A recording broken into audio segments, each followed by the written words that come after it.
If you don't understand chart patterns, you're trading blind. These simple shapes can signal reversals, breakouts, and even trap retail traders before they know what hit them. In this video, you'll learn how to recognize and trade the most powerful patterns, including double tops and double bottoms, triple tops and bottoms, head and shoulders, inverse head and shoulders, triangle patterns, channel patterns, wedges, and more. These patterns work on all time frames and in every market, whether you trade forex, stocks, crypto, or options. By the end of this video, you'll know how to spot chart patterns correctly, how to avoid common traps that wipe out most traders, how to anticipate trend continuation or reversal, and how to predict price moves before they happen. Let's get straight into it. Let's begin with two of the most powerful and recognizable reversal patterns, the double top and the double bottom. We'll start with the double top. This pattern typically forms after an uptrend. Price moves higher, then pulls back and makes another attempt to break that high, but fails. The two equal highs create a resistance level, and the low between them is what we call the neckline. Now, what does this mean in terms of price action? It tells us that buyers lost momentum. Instead of pushing the price to a new high, they were only able to match the previous high. That signals a potential shift, from bullish strength to possible bearish control. Now let's flip it. The double bottom appears after a downtrend. Price drops, finds support, then bounces, only to revisit the same support level again, but this time it holds. The two equal lows create a support level, and the high between them forms the neckline. From a price action perspective, this signals that sellers are running out of steam. They failed to drive price lower, suggesting a possible reversal to the upside. Before we move on, jump into the comment section and let us know what topics you want us to cover next. Your input helps shape every video we make. Let's now explore how to trade these patterns. The first method is the neckline break entry. In a double top scenario, once the pattern forms and price breaks below the neckline, it confirms the shift in trend. This is your entry signal to go short, with the expectation of a continued downward move. On the other hand, in a double bottom, once price breaks above the neckline, the reversal is confirmed. That's your entry to go long, riding the new bullish momentum.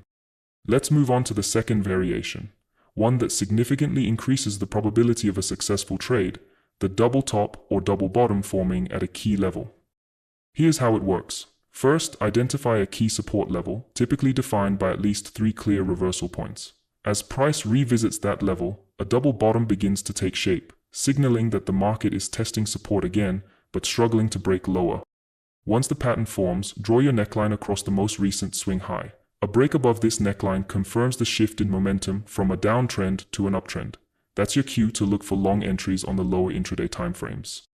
And here's an extra confirmation technique.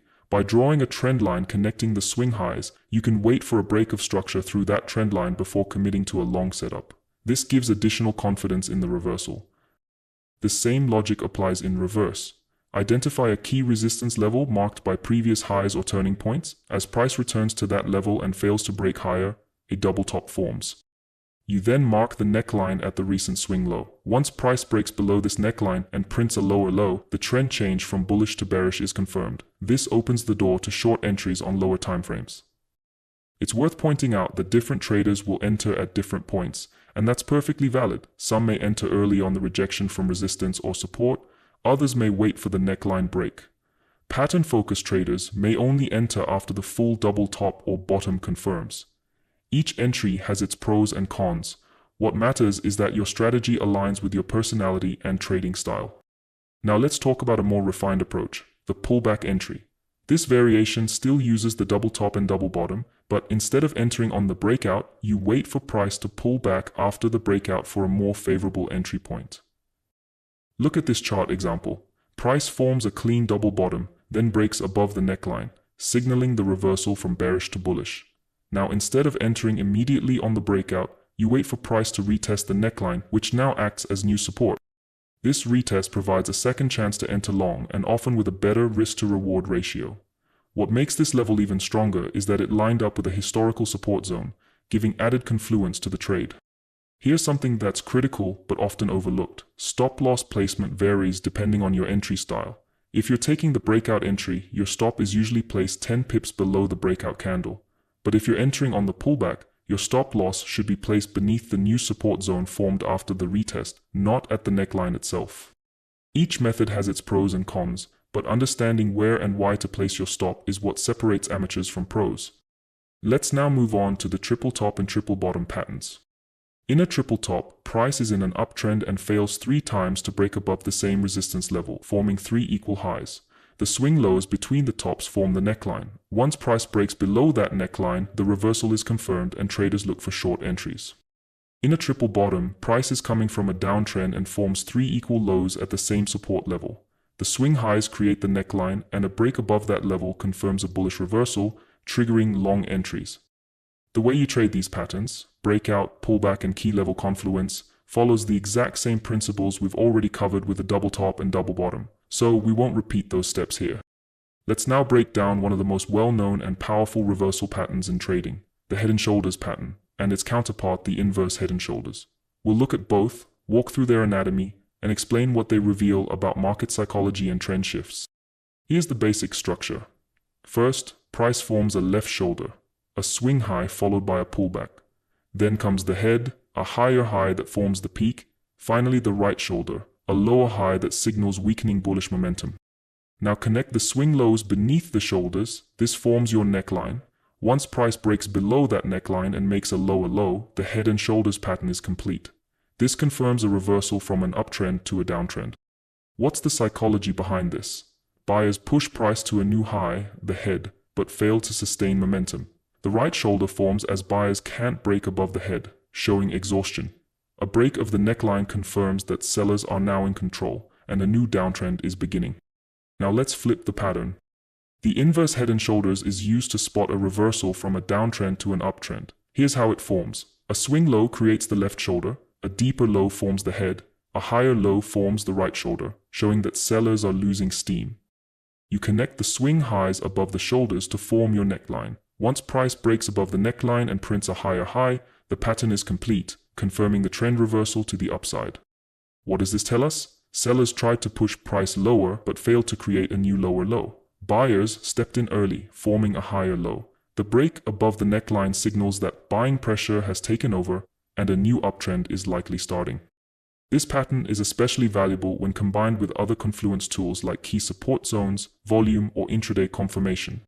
Now that you understand the structure of the head and shoulders and its inverse, let's talk about how to actually trade them. Starting with the breakout entry, one of the most direct and widely used methods. Once the pattern forms, left shoulder, head, right shoulder, you draw the neckline by connecting the 2 swing lows beneath the shoulders. The entry trigger comes when price breaks below the neckline. This breakout confirms that the market has shifted from bullish to bearish sentiment. At that point, you can enter short either on the candle close below the neckline or wait for slight continuation to confirm momentum. Your stop loss is typically placed just above the right shoulder or above the most recent swing high, depending on your risk tolerance. Your target can be projected using a measured move, the vertical distance from the head to the neckline, then projecting that distance downward from the breakout point. In the bullish variation, the inverse head and shoulders, you follow the same concept. Pattern forms with a left shoulder, head, and right shoulder, but in a downtrend. Draw your neckline by connecting the 2 highs above the shoulders. Once price breaks above the neckline, that's your long entry signal. You can enter on the breakout candle close or wait for a slight continuation to confirm buying strength. Your stop loss goes just below the right shoulder or beneath the recent swing low. For target projection, measure the distance from the head to the neckline and project it upward from the breakout point. That gives you your first potential take profit zone. Now let's take things a step further and talk about the pullback entry, a more conservative approach that gives you added confirmation and often a better risk-to-reward ratio. This method waits for price to retest the neckline after the breakout before entering the trade. Once the head and shoulders pattern completes and price breaks below the neckline, you don't enter right away. Instead, you wait for price to pull back and retest the neckline, which now acts as new resistance. Here's how it plays out. Price breaks below the neckline, confirming the trend shift. It then retraces back to the neckline area. You wait for signs of rejection, such as a bearish candlestick pattern, a wick, or a lower timeframe confirmation. Once rejection is confirmed, you enter short. Stop loss, just above the neckline or above the right shoulder. Take profit, the next major level. Same concept, flipped for a bullish setup. Price breaks above the neckline, confirming the reversal. It then pulls back to retest the neckline, which now acts as new support. Wait for confirmation, bullish engulfing candle, a pin bar, or strong lower timeframe reaction. Enter long on the rejection. Stop loss just below the neckline or below the right shoulder. Target: the height from head to neckline, projected upward from the breakout point. Now let's move on to another powerful chart pattern: triangle patterns. There are three main types of triangle patterns in technical analysis: the ascending triangle, the descending triangle, and the symmetrical triangle. Let's start with the ascending triangle. In an uptrend, the ascending triangle typically acts as a continuation pattern. Here's how it forms. The top side of the triangle forms a flat resistance level as price makes equal highs. The bottom side shows higher lows, which lets you draw an ascending trend line pushing upward. This pattern reflects building buying pressure as buyers keep stepping in at higher levels.